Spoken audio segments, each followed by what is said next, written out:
City organization and is the longest tenured head coach in MLS history. He played his college soccer at Rutgers, which I do not hold against him. He had professional stints in Hungary, Holland, and Spain, returning to the U.S. upon Major League Soccer's inception, and represented the United States in the Olympics of 1988, the Futsal World Championships of '89, and of course the World Cup of 1990, when he famously played against the hosts Italy and Rome. After scoring 11 goals in 66 games for the U.S., he was voted MLS Defender of the Year and was voted the 1988 U.S. Soccer Athlete of the Year. I don't know anyone who has operated at the highest levels within so many dimensions of the game.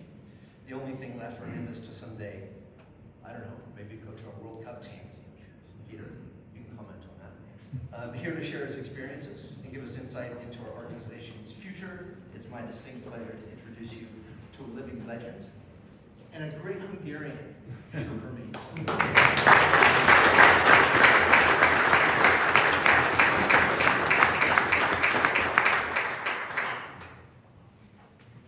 I'm going to make this easy. I'm not going to do a presentation.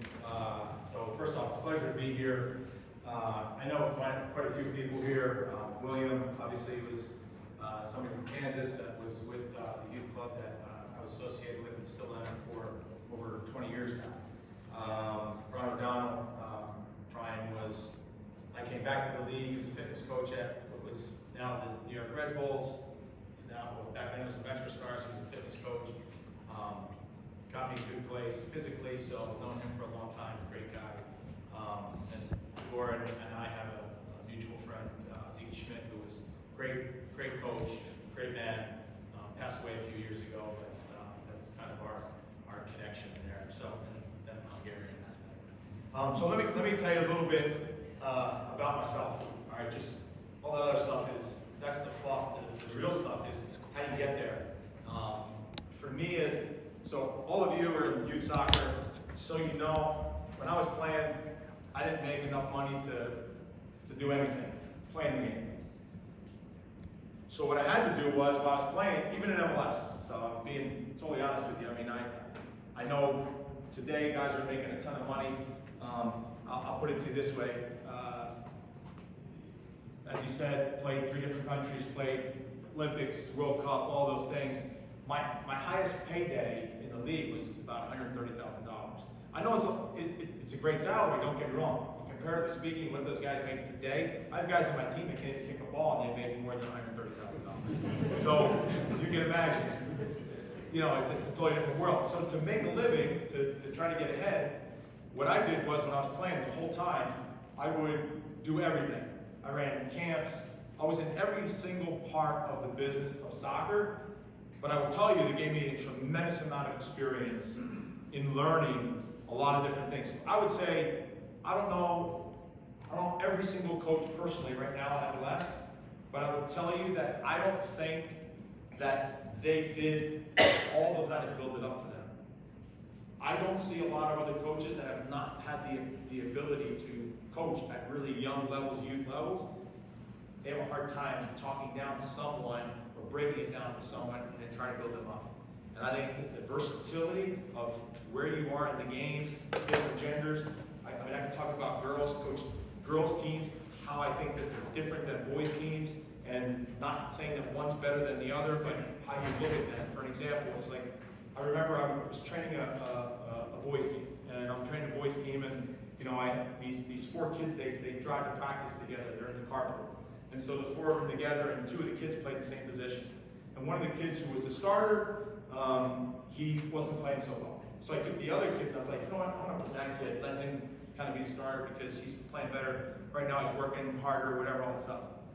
When they were done, practice was on, they got in the car, they went in there, the other 2 kids talked to the other guy, no problem.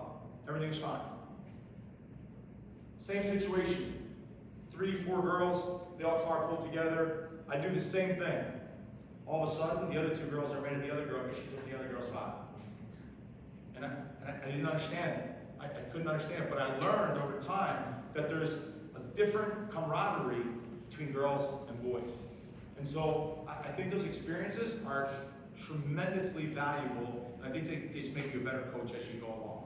So with all that said, Questions? Shoot, and I'll start answering. Yes. One of the big things we talk about is culture. Its importance, but perhaps more importantly, how do you create one when you don't have one in this country? We don't have a soccer culture. You experienced it through Europe, and then every club. And I was struck 2 weeks ago when we were in Kansas, the depth of your club's reach into the community. How did you build that culture? Talk about that. It's a great question. So I would say, and I'm talking about all businesses. I'm not talking about just soccer alone. I'm talking all businesses. I would go out and say that I say about 95% of all businesses have a terrible culture. And there's one specific reason why. Does anybody know what it is? And by the way, what I'm telling you, I've done a lot of studying on this. I've done case studies. I go away. I've dealt with professors at Harvard on this. I spend a lot of time in this area, and also another thing that is millennials and different classes of people. I spend a ton of time on that. So when I talk about this, I have real facts. So what do you think it is? What's the number one reason why? What do you think? People don't buy into the culture. But why? Why? There's like, you say they don't buy in. There's one reason. Why? Leadership. Okay, but there's got to be a little more specific, yeah? Lack of purpose. What? Lack of purpose. No. Lack of passion. What? Lack of passion. No, I'll tell you. They don't trust the leadership. So you said leadership, right? It's that you have leadership that changes too often. So you can't, so what sustains the culture? The first thing is, culture's built like this. You get somebody up in front of you, the leader gets up in front of you, and they tell you what they think the culture is going to be, and they want it to be in that organization. So in that moment, they're a used car salesman. They're selling you something. And what you're doing is you're deciding whether or not you want to buy into it. And so, I'll give you an example. I take over the team in 2009 in Kansas City. And I stand in front of the group for the first day, and I start to tell them this is the way it's going to be here going forward. So as I'm looking into the crowd, I have this group of people over here that are like, oh, this is awesome. I'm in. They're salivating, they're dying, they're in. And then there's this group over here, they're like, this guy's full of shit. Like, I'm not playing for him. He's an ass. I'm going to get out of as quick as I can. And I have a middle group that is sitting there saying, you need to show me. I want to do this, but you got to prove it to me. Because I've heard this kind of stuff before, and it's not going to happen. And so now what happens is, so you present it, you sell it, it's all out there.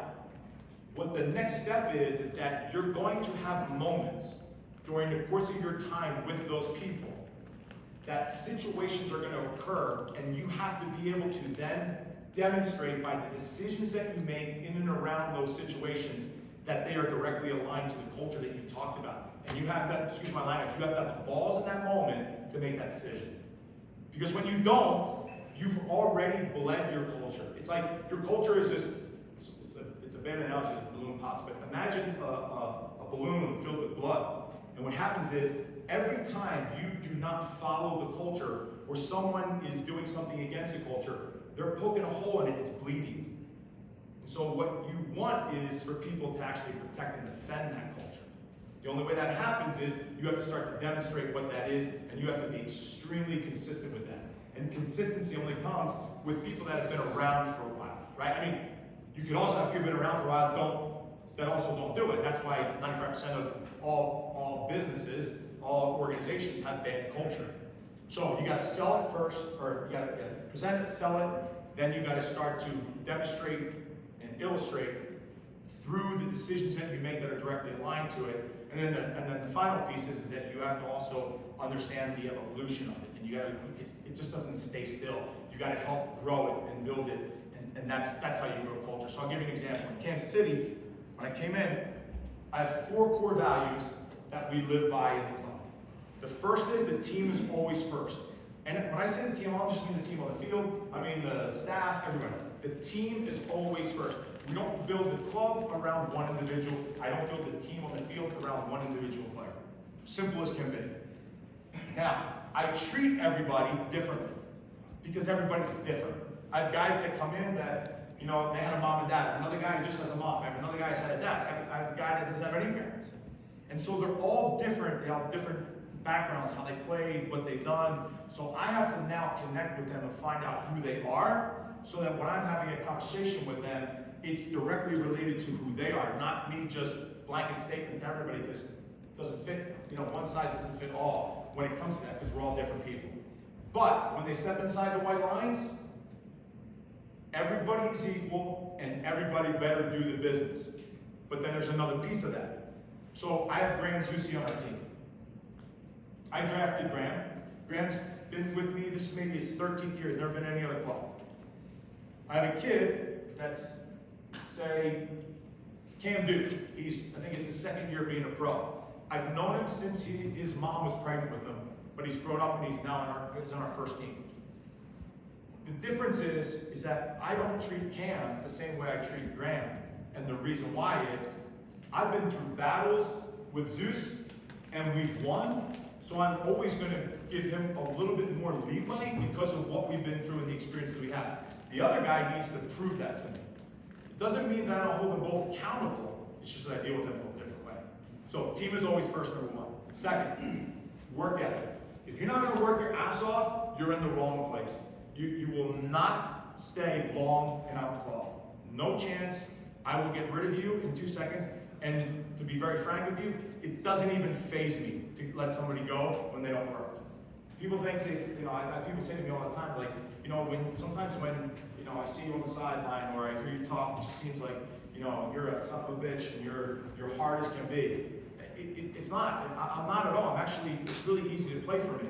I'm demanding, but I think if you're going to be successful and you want to win, that's what I want to do at my level. I have to win. Then I have to be demanding. But what I don't do is that I'm very clear about this. If you don't come and work every day, if you don't put the effort in, if we go inside those white lines, you're in the wrong place. So work ethic is just a staple of who we are. If you don't have that, see you later. Third, intelligence. It's intelligence for what you do. So a player. I'm not asking my guys on my team to be on Monday to go and perform brain surgery. Right? That's not their job. What I am asking them to do is that when I put a game plan in for Saturday, and they specifically have a role to fulfill in that game that's different than maybe the last game, or in relationship to the team or their position, that they have to be able to understand that, comprehend it, and then actually apply it and execute it in the game. That's what I'm asking them for. Fourth is winning mentality. And that is translated into a pursuit of excellence in everything that you do. I know that nobody's ever going to be perfect, but you have to be striving to be the best that you can be. A guy that stays after training and wants to do extra stuff. If I'm a winger or a wide player, an outside back, I got to be good at serving the ball. Well then, I got to work on serving the ball. I can't just expect that only coming to training, that's what it is. So the example would be, when we're in Kansas City, our day looks like this. You have to be at the club at 8:30 in the morning, we start breakfast. Everybody has to be there. Training starts at 10, at 9:40, everybody has to be in the gym. We have an activation. From there, they walk outside. They go to practice from 10 to about 11:30. 11:30 is over with. They come inside. They have weights. Then we have lunch at 1 o'clock. Day is ended. So I have guys that come in and think that that's a successful day. That's the bare minimum. There's so much more that you can do within there. I mean, we have everything. We have every resource in the world in our facilities, and the people that we have, they can do so much more. What are they doing that's more? It's pursuing to be better in what you do. We have a thing that we call IDP, Individual Development Plan. Probably have it here as well. So we have one for every single player. At the same time, again, everybody talks about player development. The fact of the matter is, player development, the responsibility of it, 95% of it goes to the player, not to their mom and dad, not to their sister or brother, not to their coach. It's the player. The player's got to have it inside them. What the coach is someone who can help them when they're not sure, hey, listen, I want to be good at serving the ball. Maybe you can help me with the technique of it. Maybe you can help me in different ways that I can work on serving the ball. You can help with that. I don't expect him to be the coach. That's what you are. So that, for us, is the pursuit of excellence in everything that we do, is they're always trying to be the best and working towards being the best in what it is that they're doing. And obviously, it's soccer with us, or it's somebody within the staff in what their job is as well. So those are the 4 core values. I say it again, how do you demonstrate that? So let me give you an example. A few years back, last World Cup, we had a player that we had on loan from Argentina, young kid. And so you don't know our facility, but we have the best training facility, not just in the United States, but we have the best training facility, like top 5 in the world. I'm telling you, believe me, it's the truth. We have an unbelievable training facility. We have more TVs in that place than I don't even know what to tell you. TVs everywhere. You go to the bathroom, there's a freaking TV. You can watch anything you want, everything. So we have a very specific schedule throughout the week. I have a thing that I call Duracell Day, which is always match day -2. And basically what that is we have this performance lab that has all of these recovery modalities, cryotherapy, just all this different stuff. And you have to do it 2 days, match day -2, 2 days prior to the game, so that the guys, I call it Duracell Day because the battery, you can recharge the battery, Duracell. So you have to recharge the battery on that day to get ready for Saturday. So unbeknownst to me, this player goes up to my sports performance coach and says, hey, I know tomorrow we got to do that, that Duracell Day. Is there any chance I can do some of those things earlier? Because I want to go home and I want to watch Argentina play in the World Cup. And so the guy says to him, hey, that's not my decision. You got to talk to the boss. You got to ask him. Go ahead and do that. So day goes by, nobody ever says anything to me. Again, I don't know any of this. The next morning, we're at training, we're doing training, and just as training's ending, the performance coach comes over to me and says, hey, did so-and-so talk to you about wanting to leave early to do, when you do the modalities a little earlier? And I said, no, he's never come to me and said anything. I said, he's not doing it. He was okay. No problem, all's good, go about my day. I come upstairs for lunch, and as I'm coming upstairs, a lot on my mind, I'm kind of just, not paying attention, but I'm thinking about some stuff, and as I come up, I can kind of see the hallway that goes outside, and I just get a glance of a guy walking out, and I'm not thinking about him, but I saw this guy, and all of a sudden I get up and I see our team administrator, and I said, hey, was that so-and-so that just left? And he says, I think it was. I said, go out there and see what's happening. So he gets out there, he sees his car's pulling away. I said, get him on the freaking phone right now. Tell him to get his ass back here right now. I said, he needs to come back. I said, you make sure he doesn't go home. So, calls him, turns around, comes back. Now there's players upstairs in that, this is our eating room, okay? Our cafeteria.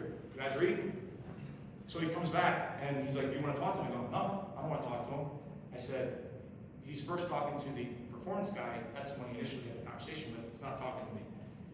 So they have a conversation. The performance guy comes to me and goes, hey, you want to talk to him? I go, no, he's going to come on my time. I'll see him here tomorrow morning at 7:30 a.m. and he'll come in and see us. Comes in the next day. So, how do you think he approaches the conversation when he comes in? Do you think he's contrite, or do you think he goes on the offensive? Offensive. Yeah, it's a big mistake. He goes on the offensive.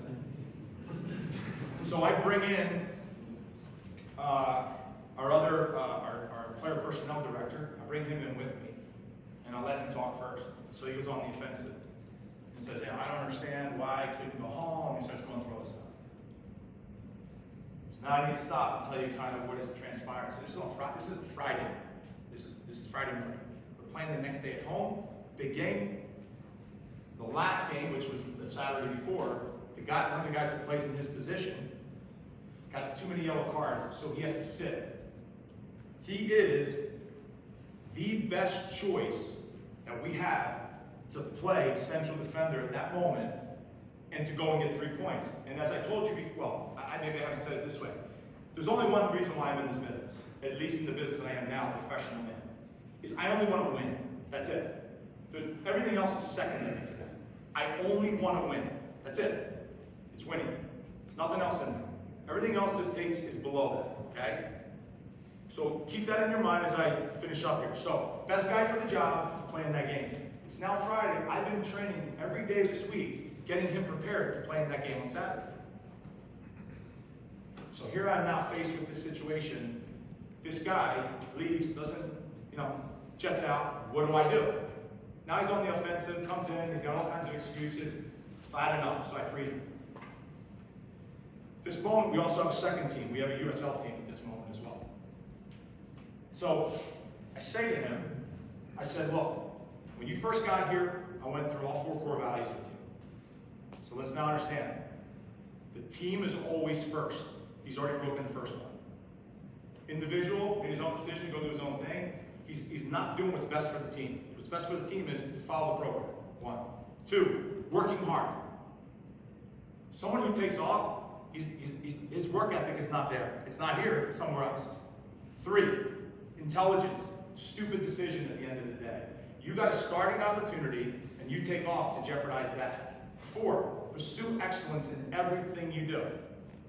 He breaks all four of the core values.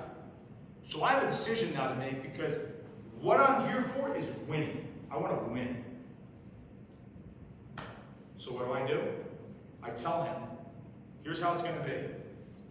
You're not playing the game. You know, you're not starting.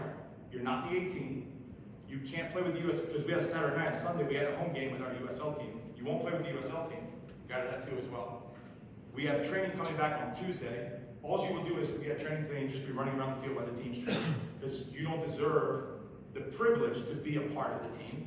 So now you'll just run around the fields while we're there, and we will see you on Tuesday, and now you can start all over again. One of my philosophies is, it's really simple, and if you think about it, you probably have it, you just don't think of it this way. You'll probably adopt it after I'm done. In this profession as a coach, you have to have a big heart and a short memory. Because if you don't, I mean, you wouldn't have players that played, they'd be all out, because they'd all make mistakes and you couldn't forgive them, right? You tell them 1,000,000 times and they don't do it, and they're out. So you have to have a big heart and short memory. So I can get over that stuff. I make the decision to do that. Now, we have a player, and listen, this is a long story, but I'm trying to give you all the pieces so you get it. We have a player that came from another club in MLS who had been there for quite some years, and a club that has had some success. He came to our team that year. He's there now. And the day before all this went down, he had been a part of it. Everybody knew, guys are talking, this is what happened. So he said to one of our assistants, he goes, I'll be really interested to see how you guys handle this, because when I was at another place, they would say they were going to do X, Y, and Z, but they would actually do A, B, and C. They would never follow through. Okay, so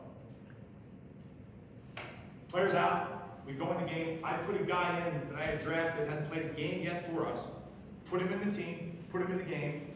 We win the game 3-1. He's a center back. He has an assist in the game. We win the game 3-1. And so the player that I was telling you about, his response thereafter was, he says, I can't tell you what a privilege it is to be a part of an organization that means what it says and says what it means. Because at the end, as much as I want to win, there's one thing that I will not sacrifice, and that is the culture of the club. Because that will outlast everything, and that will always put us in the best position to win. It's a trust thing, and so the biggest thing about culture is when you have a good culture, it's because you have trust between everyone. Those guys knew in that moment that I was directly aligned to the culture, and I was willing to sacrifice winning to make sure that we stayed with who we are. And that is an incredibly important aspect if you're going to first demonstrate, let alone build your culture into the next step. Yeah. Big heart. What's that? Big heart. Short memory. Sound like Ted Lasso. So I've never watched it, by the way. wow. We're not to do that this evening. Okay, so you're talking about the big timers, right? You're talking about the pros, the seasoned professionals that are coming from overseas. What about at the U12, 13, 14 level? Talk about the difference between development and winning, the relationship between the two, what sacrifices do we make there, what are the characteristics you look for in a youth coach that understands those? So you may not like this saying, but I'll tell it to you this way. They say that there's a phrase, I won't tell you what country, I don't want to be mean to anybody. So there's a phrase in a country, it's a country that's really good at developing players, but they have a saying. They say at the academy level, you love and hug your players. At the professional level, you use them just like they use you. Okay? So on the youth side, I think this is the way we do it at our club. So I'm not going to tell you what to do. I'll tell you the way we do it. The way we look at our pro player pathway is a really simple one, and for me, this is my philosophy for all of our coaches. I think it is the coach's responsibility, and we're not talking about a rec team and kids. I'm talking about kids that are serious about the game, right? And I think that's what you guys coach, serious kids about the game. I think there's a really important aspect, and that is, if you ever go out and watch a rec game, 3v3, 4v4, 5v5, I don't care. If you just are an innocent bystander and you just stand on the sideline, people call it rec soccer, but I'm telling you, there are kids in there that already know, hey, we're winning 2-0. Hey, we're winning, it's 4-1, we just scored. They know. They know if they're winning or losing. I'm not saying now that you're supposed to be telling and pushing that to them, but what I am saying this, on the competitive level, I am a believer that you are making them feel that winning is important. You want them to know that when they go to the game, we want to win. What your job as a coach is, what I believe is on the youth level, is that you are the one that never sacrifices their development for winning. So the example would be, you're on my team, you're a left back, and you're playing against him, and he is a monster. He's, 2 feet bigger than you, he's fast as hell, and now all of a sudden, I have him, who's kind of a little bit bigger, faster. So what I do is I don't give you the experience to play against him. I take you out because the only thing I want to do is win, so I put him in the game and not you. My thing is that I give him that experience to see what it's like to go face that, to go have that experience, because you might be surprised at what he does against the other guy. He learns in the game. So I think it's your job to help teach them that winning, we got to win this game today, but you cannot sacrifice your development for the winning aspect. Now, you're in the final, you might have to make a little bit of a change, because there's a part of you still wants to win. And I know for some of you, you're like, I'm telling you, I'm all about this. Success in life is about developing winners, not losers. You lose all the time, I'm sorry. Very hard to know what it's like to win and to become a winner. Okay? What else? Peter, Yeah? Somebody, yeah. Go ahead. On that Argentina story, Yeah. do you tell the media, or is this No. like something you... No, I'm telling you. Oh, no, I'm just making sure. No, I would, so, TMZ on. see, you notice I didn't say the player's name? I'm sorry? You notice I didn't tell you who the player was? Go ahead. Do you understand? I didn't tell you who the player was. Yeah. So, I won't sit, so the media might ask, hey, why did this guy? Yeah. I never share any of that stuff. Never. Yes, sir. Kind of just going off what he Sorry? said. Going off what he said on the same story. I know earlier you said you treat everybody differently. So you gave the example of Zusi. You cut him more If he slack. did that, you'd have the same situation. Right. But I was gonna say, how do you feel the clubs feel about the coaches? Somebody as tenured as yourself may have the leeway to pull something like that off, to where a new manager, maybe he doesn't survive that. Oh, it's so true. I'll give you an example, what you just said. So it's like this.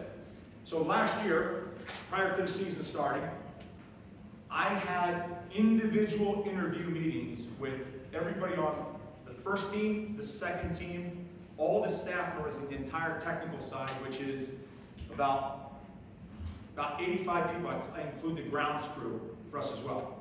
I met with every single person prior to the season starting, and every single player, and I asked them 5 questions.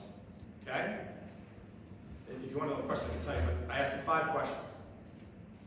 Do you think Cincinnati's coach, prior to the season beginning, was meeting with all the staff members and all the players in individual meetings like that? Do you think he did that? At that level, can't call it. There's a really specific reason. Do you think you can call it? There's a really important thing to take into consideration. What you just spoke to. Right. My longevity, right? I've had the ability, when we talked at the very beginning about how you build culture, it's time. I've been able to lay a foundation so that there's probably 15 things on the coach at Cincinnati's list that he's not even thinking about meeting with every individual person. He's trying to get his first win. I'm beyond that. So it's where you are in the time horizon. Like when you first, if I walked into another club today, my focus would be X after I've made my evaluation. So it depends on where you are. But I can do that because of my time there. But I will tell you this, that example that I gave you, I would have laid the law down the first meeting I would have had with the team, the staff, and everybody, and that's it. From that point forward, I don't give a shit about the owners. I'm running the show. I'm making my own decisions, because if I'm gonna fail, I'm failing because of me, not because what somebody else told me. And to me, that doesn't matter. And so to make or to bring the Zusi and the other guy into it, that piece, it's all the same. What I mean by that is, what I mean with Zeus, I'll give you an example. If I go and play in the game this weekend, right, and Zeus has a so-so game, right, where he makes a mistake, because of the battles that I've been through with him, and I've seen him consistently, I can get over it, and I can move on, and I can say, hey, hey, Zeus, I can say, hey, bro, we got to get a little more concentrated, and it's over. With the other guy, he hasn't proven it to me, I may have to say, you're not ready yet. You find that's what I mean by that. Okay? Or if the other guy, Zeus, showed up late one day, I might be a little bit more lenient with him, whereas the other guy, because he's new, he better be here on time, all the time, if he wants to become a Zeus one day. Make sense? Yeah. Okay. 5 questions? 5? 5 questions. I'm gonna try to remember what it's on there. The best one is the one that takes the longest. So, I asked them, the first thing I want to know is everything about their family life, like brothers, sisters. I just want to know what their family dynamic was. The second is I want to know what is their worst professional moment, what is their worst private moment. Sometimes not everybody's willing to share, but you'd be amazed. Then I want the opposite, right? Those two, which they're still the same, right? Is that 3? Yes. No, it's 3. It's 3. And then the fourth is I want what their goal is for the year. And what goes with that is it's two-pronged, right? What's your goal, but how do you intend to do that? Because I don't want to I want to score 10 goals. That's freaking great. I want you to score 10 goals as well. How are you going to do that? Because they have to be thinking more than just, the easy one. And then the last one is the most difficult, and this is where I give them openness from me. I want to know this. I ask them, I want to know if there's any person in the organization, it could be a staff member, it could be myself, it could be a player, I want to know if anything that's a person. I want to know if there's any process that we have in place, anything that we do that they think, either a person or thing that we do, could be detrimental to the success of the organization moving forward, short term. And if they want to say that they think my training sessions suck, whatever it is, I want to know. Because if I don't know, I can't fix it. And I really want to know. I'm not asking the question just for a bunch of BS. I want to know. And it's incredibly important, and you'd be amazed. I learned something in that meeting from my staff, because there was within our facility, we had a group of people that were not a part of our staff. It was a mistake on leadership, our leadership, myself, others, that it was kind of separate. And everyone on our staff said they are not in our culture. And so I had to immediately rectify that. And I did, and it's changed immensely by being able to bring them in. So that was a really, really good thing to find out. Yes. Two questions. One, on the last guy, 5 questions. Why would you ask a grounds person? Why would you ask a grounds person that question? Why would I ask? A grounds person, they can say, Because they're just as important as everybody else in the organization. so the second question I wanted to ask you, the process. So, But I just want to expand on that for just a second, okay? Again, incredibly important, at least from my perspective. When you look at your organization, right? Every single person has a role to play. And everybody connects to each other. So when one person is not doing what they're supposed to be doing, it has a negative effect on everyone. And vice versa. If you're not doing it, it connects.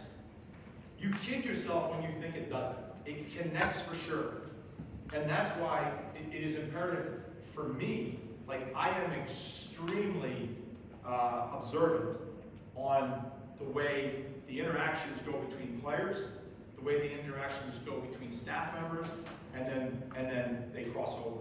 I am extremely observant all the time because every single person has a role to play, and that role is just as important as the other person. So it's paramount that everyone is treated that way. So sorry, what was your second part? on the idea of culture and for club and doing, you're coaching this age group this year, the next year a different age group comes in. So, and it's been talked about how it's hard to develop culture, and that's sort of so what takes precedence then? What do you do outside of culture? What do you do? Well, I think you can though, right? Because now you're the leader, you're the coach of that team. I think the key is to simplify them right off the bat. You come up with just a couple of things that you want to stand by, but I also think you have to always provide responsibility. I'll give you an example. I've been with the club now. I'm going into my 15th or 16th year. I've only fined one player in the whole entire time I've been with the club. Not because I don't find anybody, because I let the players police themselves, and they do a tremendous job. And they buy into that. It's their culture. It's their environment. They have the responsibility. People, you give someone responsibility, you'd be amazed at all of a sudden, they start to say, hey, you gotta show up on, hey, you're always late, man, you gotta be here on time. I mean, it's really, really huge when you get, again, it's another level of buy-in. So that is for them to do. But again, you can make it very simplistic. You come up with a couple things, and that's what you want to follow. I'm sorry, there's somebody else in the back. Okay, yeah, thank you over there. So you were at the 1990 World Cup, I remember when you were there. Sorry? This is all your opinion. 3 questions. So, biggest thing that stood out to you in Italy at that 1990 World Cup, culturally in the country. Who was the best Italian player on that field when you played? And then third question is, do you think the best team won that World Cup? 3. Okay. So, it's kind of a two-pronged answer on the first one. So, you guys, you have to understand, when I played for the national team, we would play a game in the United States, and we were always a away team. Always. I mean, we did not have a home environment. It was just the way it was. We just didn't have a following yet, okay? So imagine, we're playing in the World Cup in Italy, against Italy in Rome. And we're driving to the stadium, and we're just about at stadium. And I got goosebumps right now as I'm telling you. We're coming up in the bus, and both sides of the street as we're coming into the tunnel is fans from America, all painted in red, white, and blue. We've never seen that before. I mean, we should have played right that second, because we would have freaking killed anything we would have played. So, that's one part. That was incredible. The second, and that was culture, because we have that now today. It just was a microcosm of what could be, right? So that was that. But the other piece was, you know, you see this all the time, right? Before a game, players go out to the field, and they check out the stadium and all that stuff.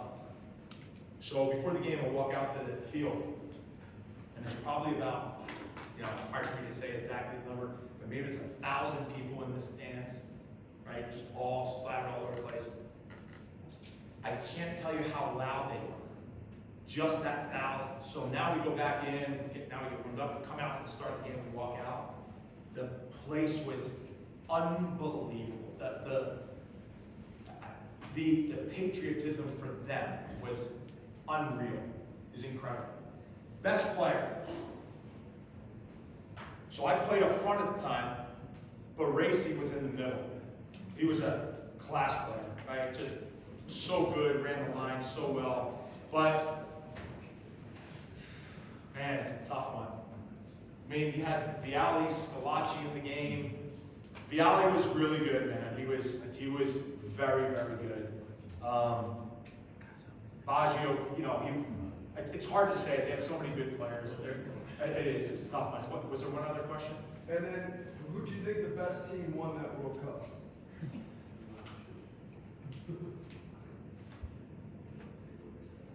Germany was good, man. They were a good team.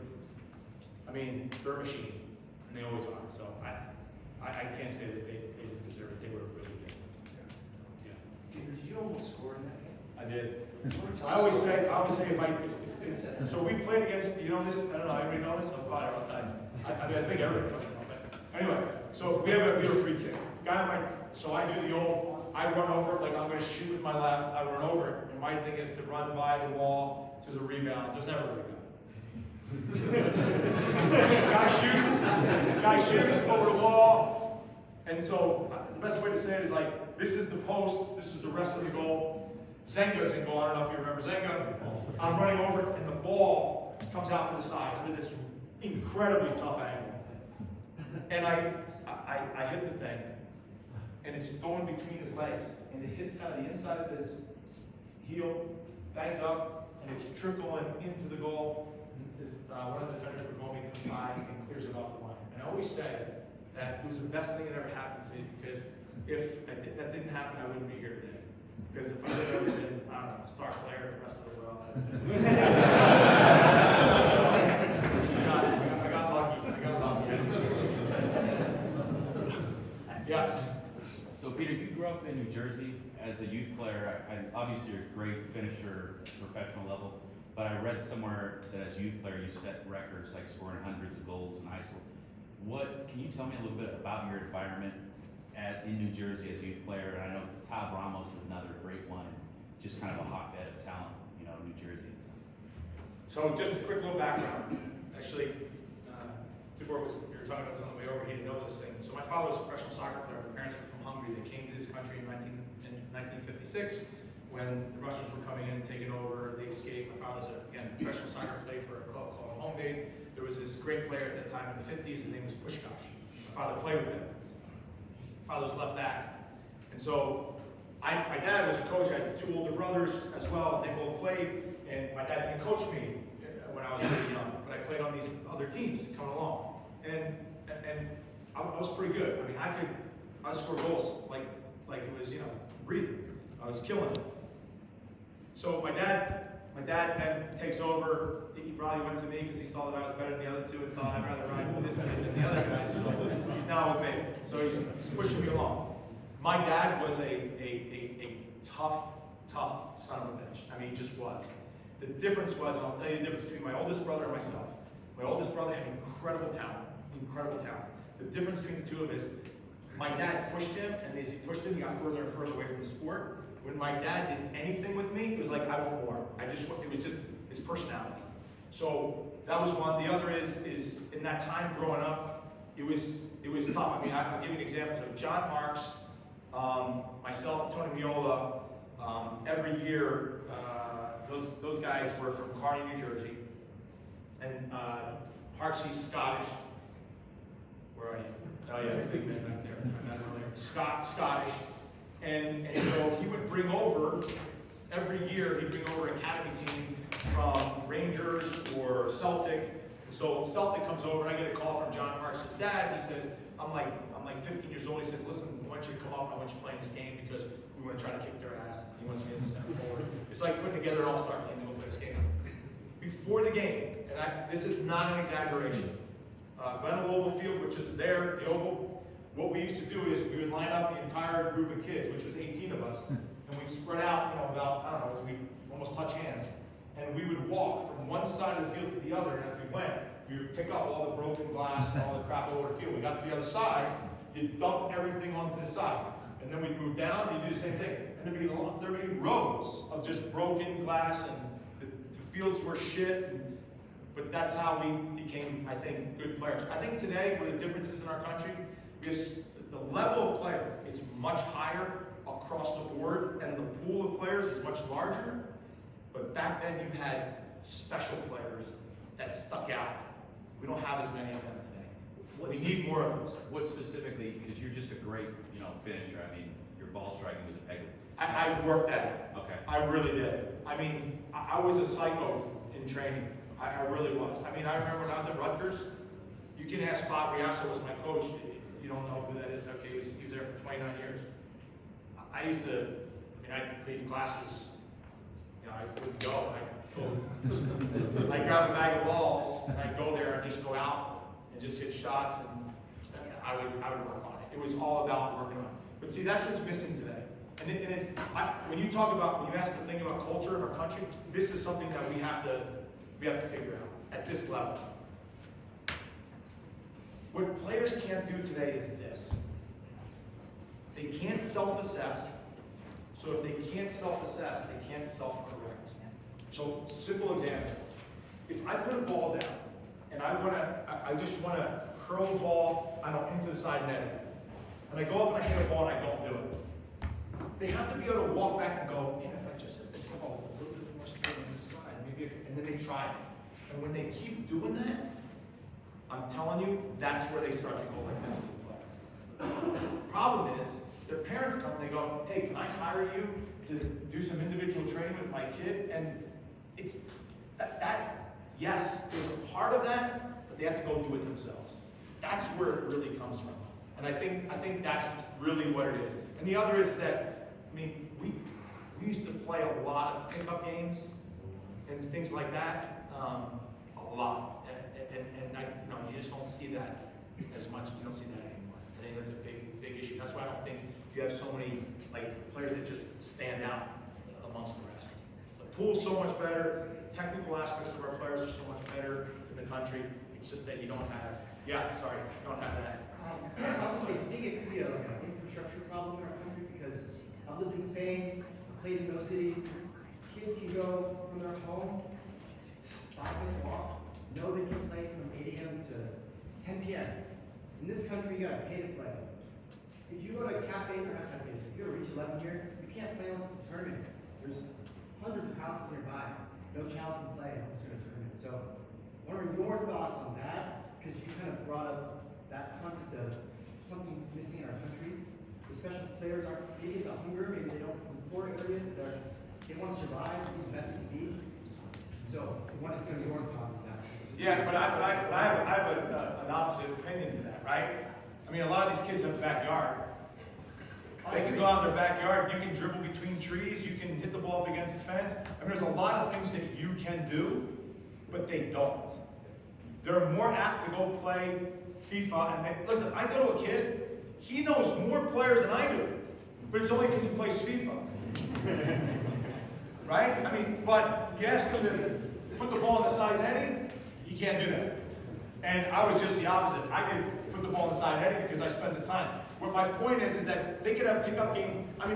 You can play 1v1 with a friend of yours in the neighborhood. It just doesn't happen. No, I agree. I come from that generation too, because I'm 30, so my best friend was a wall growing up. Yeah, I'm 31, so it's perfect. This is a generation where we still were kind of human before the internet came, so I actually grew up with that guy, Nick, over there, was my first coaches, so I'm going to end you guys know who I am here.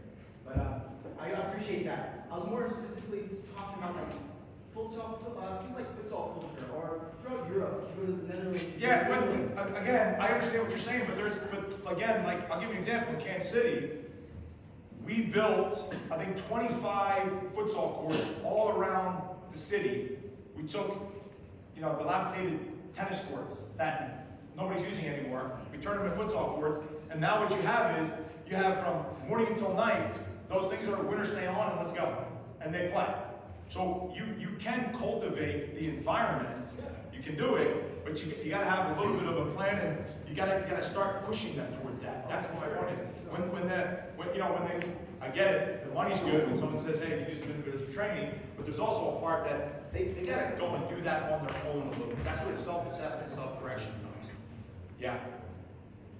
So you said you kind of came up through the ranks coaching youth. Is there anything you do different today, coaching the youth today, that you do? That I would do right now differently?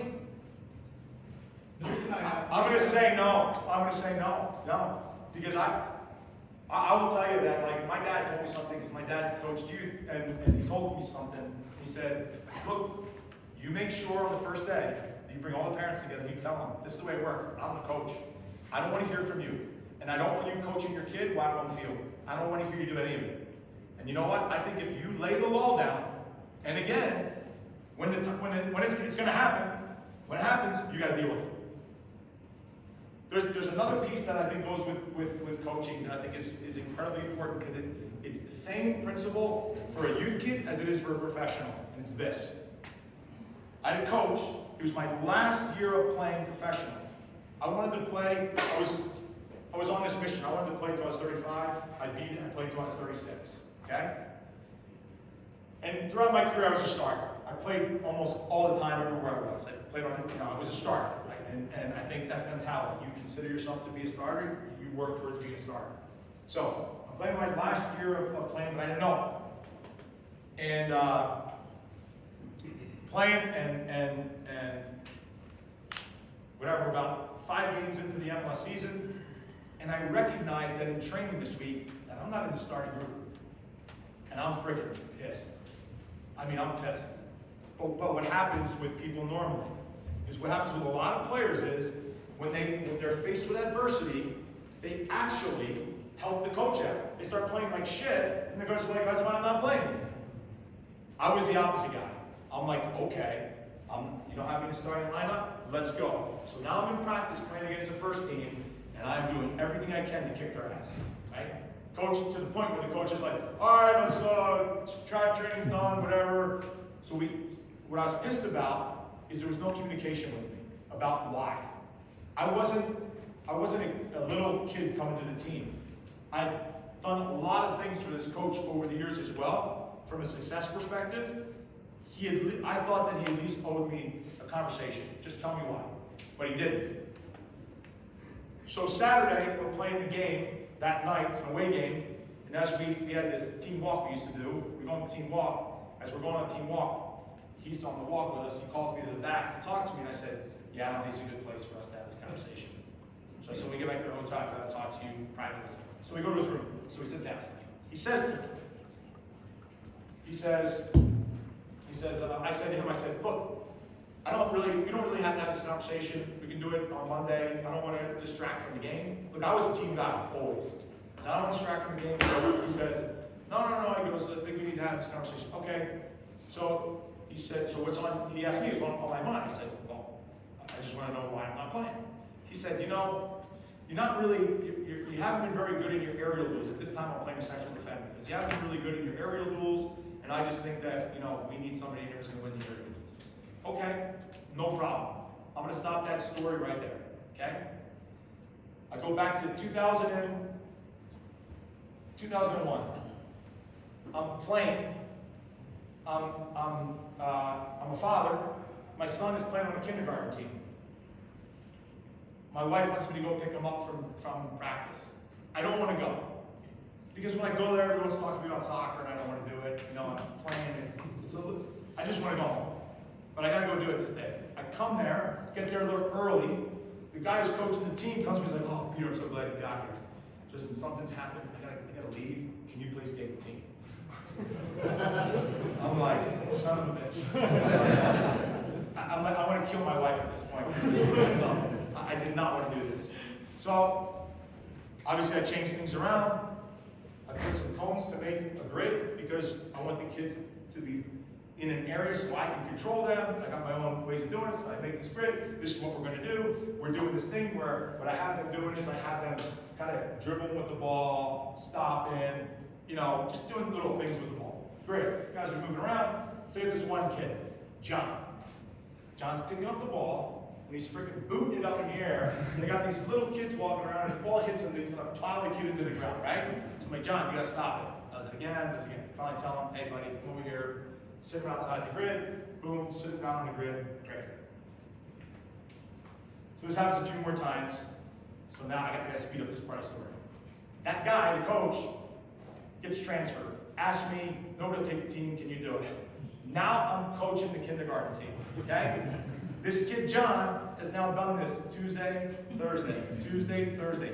He's done it all month, 8 days, okay? Big John comes to training.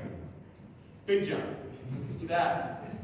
He sees little John sitting on the outside of the grid on the ball. All the other kids are playing. Practice is over, he wants to talk to me. Go over to Big John.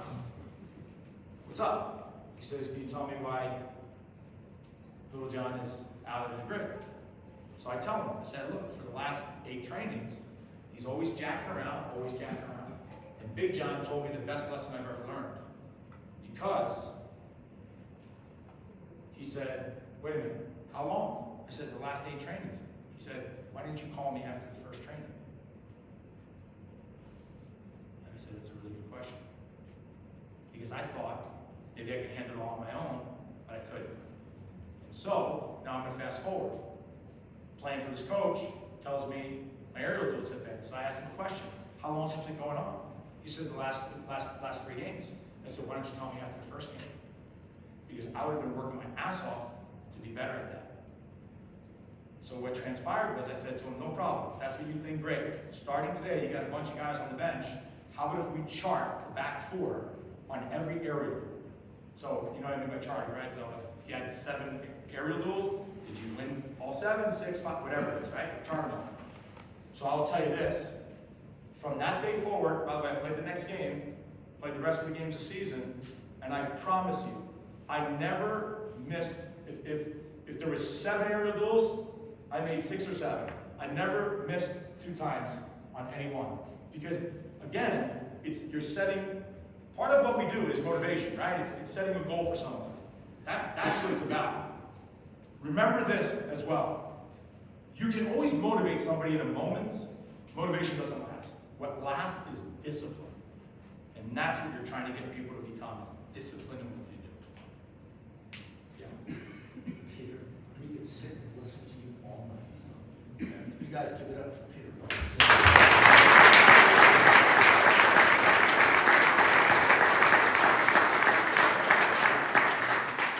That was the worst ending I've ever been a part of. Thank you, everybody. See ya. Good luck. Thank you. See you guys. All right. Appreciate it.